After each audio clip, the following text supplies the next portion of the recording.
হিন্দু ধর্মের এমন কিছু রহস্য যেটি সবার জানা দরকার। আপনি খেয়াল করে দেখবেন যে সারা জীবনে আপনি একবার এক একটা দেবতার ভক্তি করেন। ছোটবেলায় আপনি শিব এবং গণেশের পুজো করেন, বড় হয়ে আপনার হনুমানজি বা মা দুর্গাকে পছন্দ হয়।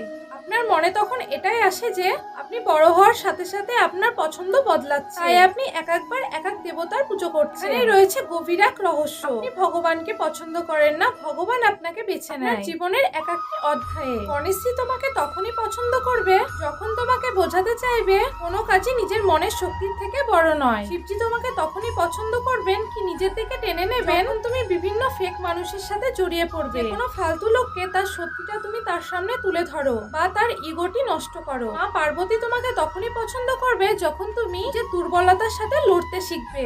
শ্রীকৃষ্ণকে তুমি তখনই পছন্দ করবে যখন তিনি বোঝাতে চাইবেন যে জীবনের যে কোনো সমস্যাকে শান্তভাবে কিভাবে সামলাতে হয়। তো এখান থেকে এটাই বোঝা যায় যে পৃথিবীতে সবকিছু আগের থেকেই ঠিক করা রয়েছে, শুধু নিজের লক্ষ্য স্থির রেখে কর্ম করো। তোমার ভাগ্য তোমাকে আপনা আপনি ধরা দেবে।